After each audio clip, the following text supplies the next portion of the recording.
우선 함께 하시겠다고 하는 약속의 말씀이 있습니다. 하나님께서 포로로 끌려온 이스라엘 백성들에게 그 바벨론 땅에서 성소가 돼 주시겠다고 하는 약속의 말씀이에요. 하나님께서 성소가 되시겠다, 무슨 뜻일까요? 왜 이런 얘기를 하셨을까요? 그래서 이스라엘 백성들에게 성소는 하나님의 임재를 나타내는 상징이었습니다. 자, 그런데 지금 이스라엘 백성은 성소가 없는 바벨론의 포로로 끌려와 있습니다. 성소가 없기 때문에 하나님께서 자기들과 함께 하신다는 믿음을 가질 수가 없었습니다. 성소가 없기에 하나님을 만날 수 있는 길이 없다고 생각하게 됐어요. 마치 자기들은 고아처럼 하나님께 버림받은 존재요, 하나님이 떠난 존재요, 하나님을 만날 수 없는 존재라고 여겨왔던 것이죠. 이 고아를 한번 생각해 보겠습니다. 고아가 아닌 사람들은 결코 알 수 없는 심리적인 트라우마가 있다고 합니다. 심리학자들 연구에 의하면 대표적으로 3가지 트라우마가 있다는 거예요. 첫째는 공포와 불안입니다. 보호해 주시고 돌봐주실 부모가 곁에 없다는 것, 이게 극도의 공포와 불안을 느끼게 한다는 거죠. 두 번째는 무력감입니다. 힘들고 어려운 상황을 만나면 자기 혼자 어떻게 해볼 수가 없어서 깊은 무력감을 느끼게 된다는 거죠. 세 번째는 따돌림입니다. 자기 편이 되어줄 그 누구도 없다는 생각에 심각한 따돌림을 느끼게 된다는 겁니다. 당시 이스라엘 백성이 포로로 끌려온 뒤에 이런 고아와 유사한 영적 트라우마를 겪게 됐습니다. 우선 그동안 하나님을 믿고 의지하며 살아왔는데 하나님 없이 낯선 땅에 끌려와 포로 생활을 해야 했습니다.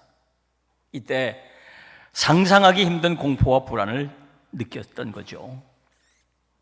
다음으로 힘들고 어려울 때 기도하며 견디고 이겨왔는데 이제 어떻게 하면 좋을런지 몰라 무력감에 빠져 있었던 거죠.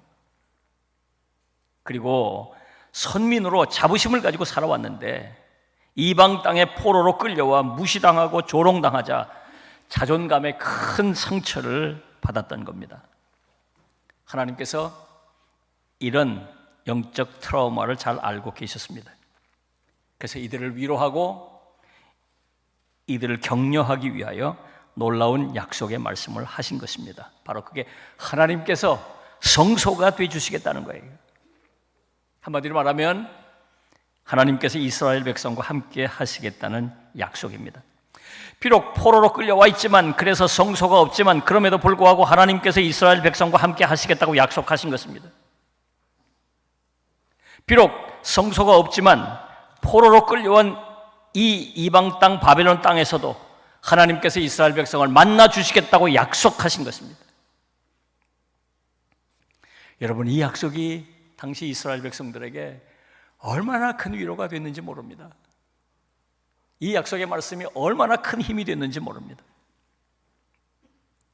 이것을 생생하게 경험해 보았던 사람이 있죠. 바로 다윗입니다. 다윗은 시편 23편 4절에서 이렇게 노래하고 있습니다. 내가 사망의 음침한 골짜기로 다닐지라도 해를 두려워하지 않을 것은 주께서 나와 함께 하심이라. 다윗이 사울에게 쫓겨서 10년여 세월을 마치 사망의 음침한 골짜기로 다니는 것처럼 불안하고 두렵고 고달픈 시절을 보낸 일이 있습니다. 언제 추격당할지 모르는 불안이 계속됐습니다. 언제 죽을지 모르는 두려움이 계속됐습니다. 그 세월이 10년이 넘어요. 그 세월을 다윗이 견뎌냈던 것입니다. 어떻게 그럴 수 있었느냐? 자기가 고백하죠. 주께서 나와 함께 하십니다. 주님이 그 사망의 음침한 골짜기를 다닐 그 절박하고 위태로운 상황 속에서도 함께 하셨다는 거예요. 주님이 함께 하셨다고 믿고 그 믿음으로 그걸 이겨냈던 것입니다. 주님이 나와 함께 하신다. 다윗도 성전에 가서 예배할 수가 없잖아요. 성소 앞으로 나갈 수가 없다 이 말. 이름 모를 동굴 안에 숨어 있어야 했고 광야로 쫓겨 헤매야 했고 그러기를 10년의 세월 집에 돌아갈 수가 없지요. 예루살렘으로 올 수가 없지요. 성전에 나올 수가 없지요. 그럼에도 불구하고 그 모진 세월을 견뎌낼 수 있었던 이유는 하나님이 나와 함께 하신다. 지금 하나님이 나와 함께 하신다. 그 믿음 때문이에요. 그 믿음 때문이에요. 사랑하는 여러분, 우리가 이스라엘 백성이 겪었던 포로 생활처럼 힘들고 어려운 시절을 맞을 때가 있습니다. 다윗이 사울에게 쫓기며 겪었던 사망의 음침한 골짜기와 같은 시기를 견뎌야 할 때가 있습니다. 이스라엘 백성이 하나님께서 자기들과 함께 하시겠다는 약속의 말씀을 붙잡고 그 모진 세월을 이겨낸 것처럼 우리도 하나님께서 나와 함께 하신다는 그 약속의 말씀을 붙잡고 믿음으로 잘 견뎌내 주시기를 바랍니다. 다윗이 하나님께서 자기와 함께 하심을 믿고 그 고통의 시간을 이겨낸 것처럼 우리도 하나님께서 우리와 함께 하심을 믿고 그 믿음으로 승리하시기를 주님의 이름으로 축원합니다. 자, 두 번째 약속입니다. 또 다른 약속이 이어지고 있는데 17절을 보면 이렇게 말씀하고 있어요. 두 번째 약속은 회복시키시겠다는 약속인데 주 여호와의 말씀에 내가 너희를 만민 가운데서 모으며 너희를 흩은 여러 나라 가운데에서 모아내고 이스라엘 땅을 너희에게 주리라. 하나님께서 이스라엘 백성들에게 포로로 끌려와서 고통받고 있는 이스라엘 백성들에게 이어서 또 약속하고 계시는데요. 이스라엘 땅을 주리라. 다시 말하면 이스라엘 땅으로 돌아가게 해줄 것이다.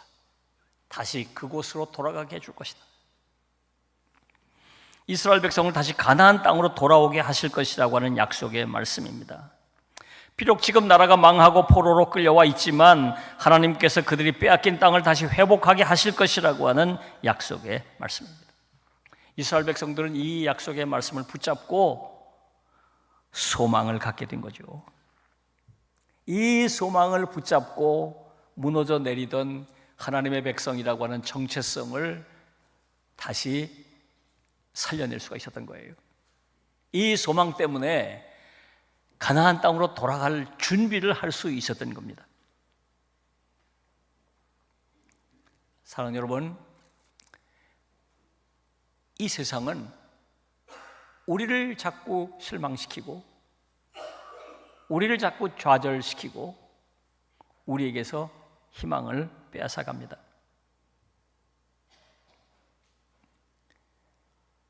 세상 살다 보면 자꾸 희망을 잃어가게 되는 일들이 생기고 또 그런 환경 속에 우리가 던져질 때가 얼마나 많이 있는지 몰라요.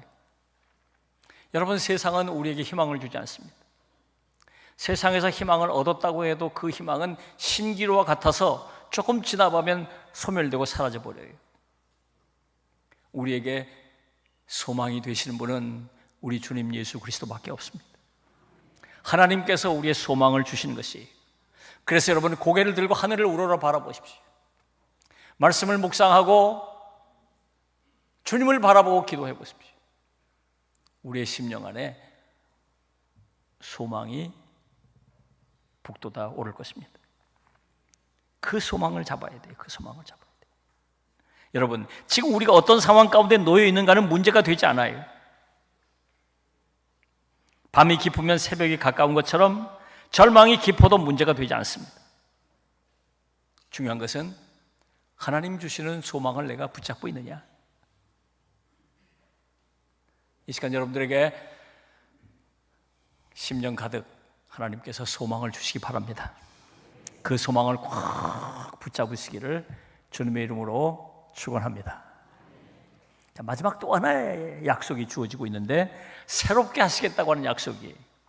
19절을 보면 이렇게 말씀하고 있습니다. 내가 그들에게 한 마음을 주고 그 속에 새 영을 주며 그 몸에서 돌 같은 마음을 제거하고 살처럼 부드러운 마음을 주어 내 율례를 따르며 내 규례를 지켜 행하게 하리니.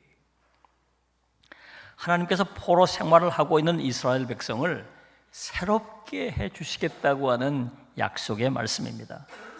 사실 이스라엘 백성이 포로로 끌려간 뒤 세월이 지나면서 약해졌어요.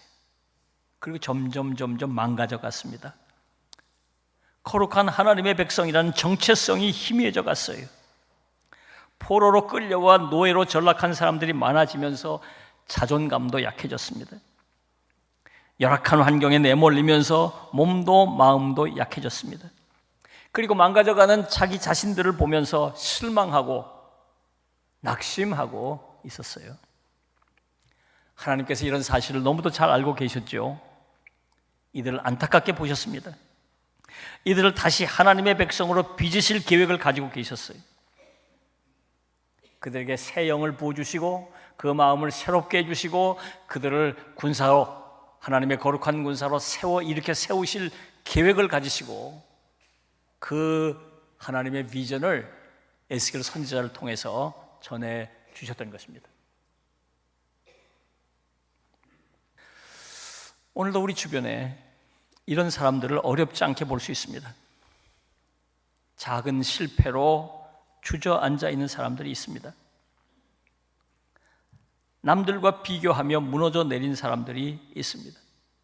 상황과 환경 탓하며 자포자기하는 사람들이 있습니다. 힘들고 어려운 상황, 감당하기 힘든 무거운 짐 앞에서 두려워 숨어 있는 사람들도 있습니다. 그러면서 점점 몸도 마음도 영혼도 약해지고 시간이 지나가면서 무너져 내리고 있습니다. 오늘 19절을 보면 하나님께서 이렇게 약속하셨어요. 내가 그들에게 한 마음을 주고 그 속에 새 영을 주며 그 몸에 돌 같은 마음을 제거하고 살처럼 부드러운 마음을 주어. 망가진 이스라엘 백성을 새롭게 빚어주시겠다는 것입니다. 이스라엘 백성이 이 말씀을 믿었어요. 그리고 주님께 자기 자신을 다 내어 맡겼습니다. 주님께서 저들을 새롭게 빚으셨어요. 마음을 새롭게 하시고 그 영을 새롭게 하시고 그래서 거룩한 군사들로 저들을 세워주셨던 것입니다. 사랑하는 여러분, 우리가 잊지 말아야 할 것이 있습니다. 우리는 우리 스스로 우리 자신을 새롭게 할 수 없다는 것이, 우리의 마음, 우리의 심령을 우리 스스로 온전히 새롭게 할 수 없습니다. 우리가 그리스도 안에 온전히 있을 때 새로운 피조물이 되고 성령이 충만히 우리를 주장하실 때 우리의 심령이 새로워지는 것입니다. 그래서 여러분, 우리 자신을 주님께 맡기십시오. 성령의 도움을 따라 우리의 마음이 새로워지고 우리 영이 새로워지고 우리의 존재가 새로워져야 합니다. 오늘 이 시간 주께서 여러분에게 새로운 마음을 주시고 주께서 여러분에게 새로운 영을 부어주시기를 바랍니다. 우리가 다시 한번 새로워지고 다시 한번 힘을 얻어 일어서는 놀라운 은혜와 놀라운 역사가 있기를 주님의 이름으로 축원합니다. 오늘 본문 말씀은 회복과 소망의 약속입니다. 함께 하시겠다고 하는 약속, 회복시키시겠다고 하는 약속, 새롭게 하시겠다고 하는 약속입니다. 이스라엘 백성이 이 약속을 믿고 큰 위로와 힘을 얻었습니다. 여러분도 이 약속의 말씀을 붙잡고 다시 한번 위로받고 새 힘을 얻는 놀라운 은혜가 있기를 주님의 이름으로 축원합니다. 기도하겠습니다. 주신 말씀을 생각하면서 다짐과 결단의 기도를 드리겠습니다. 다 같이 기도하겠습니다.